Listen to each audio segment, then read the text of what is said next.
Someone once said, if your voice is loud, some people will listen. But if your message is strong, everyone will pay attention. Hi everyone, welcome Tat Channel, and today I have an inspiring story for you.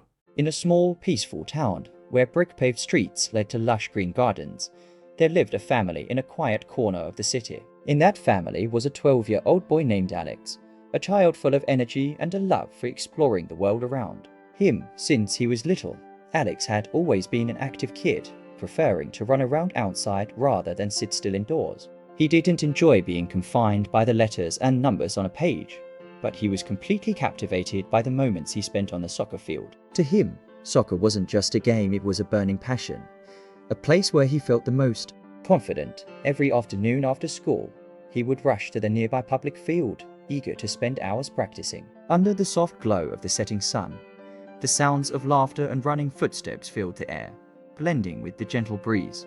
He loved the feeling of his feet gliding across the grass, the ball rolling perfectly in sync with his movements, and that exhilarating moment when the ball soared into the net, bringing him an overwhelming sense of joy on the soccer field. Alex was no longer a boy worried about grades or homework. He didn't have to think about complicated math problems or upcoming tests. There, he was free, strong, confident, and full of passion. Every ounce of effort he put in was rewarded with improving skills and thrilling matches with his friends. But no matter how much he loved soccer, life wasn't just about his passion. One day, Alex would have to face a different kind of challenge, one that didn't come from the soccer field, but from inside the classroom.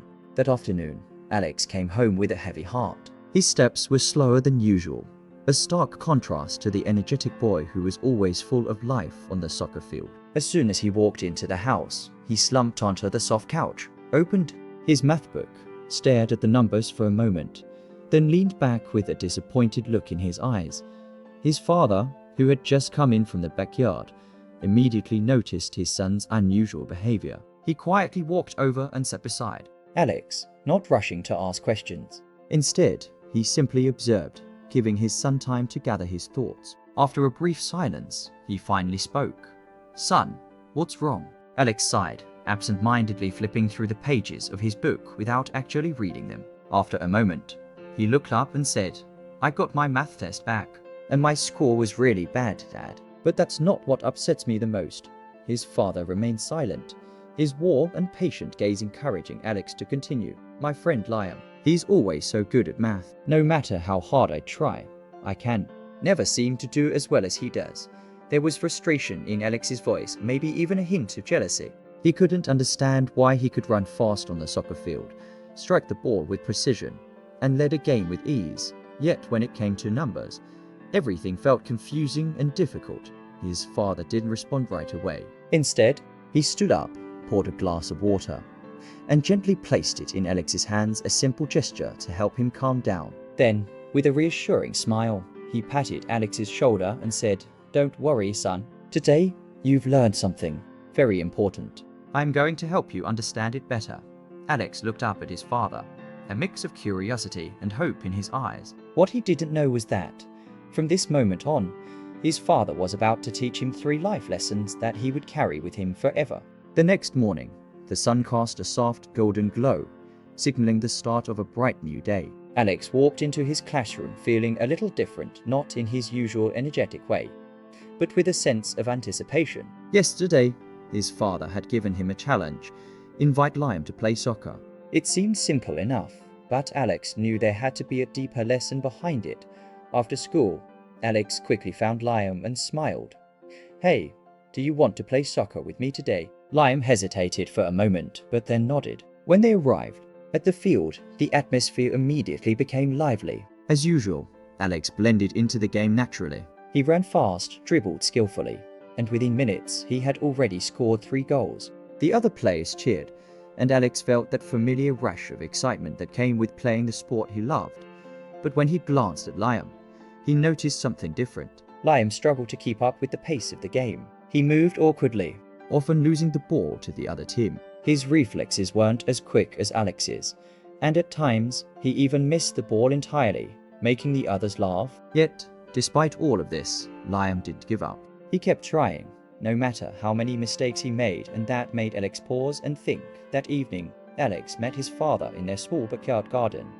"Dad, I played soccer with Liam today, but he's really not good at it. He was clumsy, and he couldn't even score a single goal." His father smiled, his eyes full of understanding. "Tell me, Alex, do you see anything similar between you and Liam?" Alex blinked, then slowly nodded. "I'm good at soccer, but I'm not good at math." "Liam is good at math, but he's not good at soccer," his father gently replied. "That's right. Everyone has their own strengths. No one is great at everything. And that's what makes each of us unique." At that moment, Alex finally understood. He didn't have to be great at everything like Liam. He just needed to appreciate his own strengths and respect the differences in others. After the previous day, Alex still didn't fully understand the lesson his father wanted to teach him, but he knew that the answer would slowly reveal itself if he continued to follow his father's challenges. The next morning, as he arrived at school, Alex remembered his father's words. "Observe Liam carefully and count how often he engages with math." At first, Alex didn't think much of it, but as he started paying attention, he noticed something surprising. During class, Liam solved math problems with ease, never hesitating. When the teacher asked a question, he answered confidently. At recess, instead of running around like Alex, Liam sat in a quiet corner with a workbook, happily solving small math problems as if they were fun puzzles. During lunch, he even calculated the exact amount of change his friends needed when buying food. And when they passed by the school's garden, Liam paused to count the petals on a daisy, as if numbers were naturally a part of his world. Alex began to understand. Liam wasn't good at math by chance. He was good at it because he spent so much time practicing. That evening, Alex sat beside his father in their small garden and recounted everything he had observed. After listening, his father smiled and said, "That is the second lesson, Alex. If you want to be good at something, you have to practice it a lot. Success isn't just natural talent, it's the result of continuous effort." Alex nodded, deep in thought. He realized that just as he played soccer every day to become a skilled player, Liam spent every moment practicing math, even when no one noticed. That night, before going to sleep, Alex stared at the ceiling and told himself, "I may not be as good at math as Liam, but if I truly want to improve, I can practice and get better, one day at a time." After the first two challenges, Alex had begun to understand that everyone has their own strengths and that improvement comes from consistent practice. But his father wasn't finished just yet. That evening, his father looked at him gently and asked, "How much better do you think Liam is at math compared to you?" Alex thought for a moment before answering. "Maybe about 3 times better." His father nodded and said, "Then for your final challenge, I want you to study math 3 times harder tomorrow." Hearing this, Alex felt a bit nervous, but he didn't want to give up. The next day, after school, he didn't rush to the soccer field like usual. Instead, he sat down at his desk, opened his math book, and started studying. An hour passed, then 2. He tried to solve every problem, read the formulas over and over, but the more he studied, the more confused he became. The numbers blurred before his eyes, and a dull headache started creeping in. By the 3rd hour, his eyelids grew heavy, and before he realized it, Alex had dozed off at his desk. That night, his father gently woke him up. "Wake up, son. It's time for dinner. Meet me in the garden afterward." Feeling disappointed, Alex stepped outside. His head hung low. "I'm sorry, Dad. I tried to study 3 times harder, but I couldn't do it. My head hurt too much, and I ended up falling asleep." His father smiled, gently patting his head. "You know, Alex, this is the final lesson. When you force yourself to learn something you don't enjoy, it becomes a burden. But when you love something, you can do it for hours without feeling exhausted, just like how you play soccer every day without ever complaining." Alex stayed silent, his heart swelling with newfound understanding. "So, if I want to be good at something, I have to learn to love it first, right?" His father nodded. "That's right, son. If you can't study what you love, then learn to love what you study." That night, as Alex lay in bed, he smiled to himself.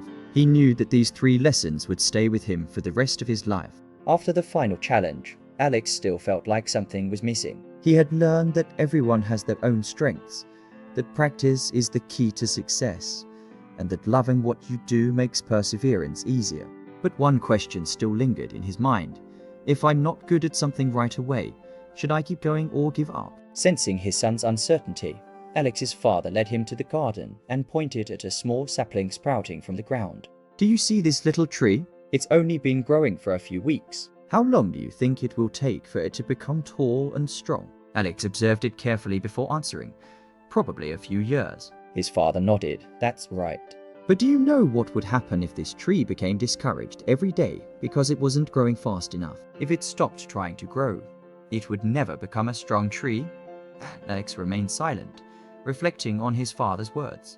"I want you to understand that when you pursue something, you don't have to be great at it immediately. What matters is whether you keep going or not. Success doesn't come overnight, just like this tree can't grow tall in a single day. But if it keeps reaching for the sky, little by little, one day it will stand tall and provide shade to those around it." Something in Alex's heart stirred. He thought about all the times he had wanted to give up on math, all the moments of frustration when he couldn't keep up with Liam. But now he understood. He didn't need to be great right away, he just needed to be better than he was yesterday. Looking up at the night sky, Alex smiled. He took a deep breath and made a quiet promise to himself.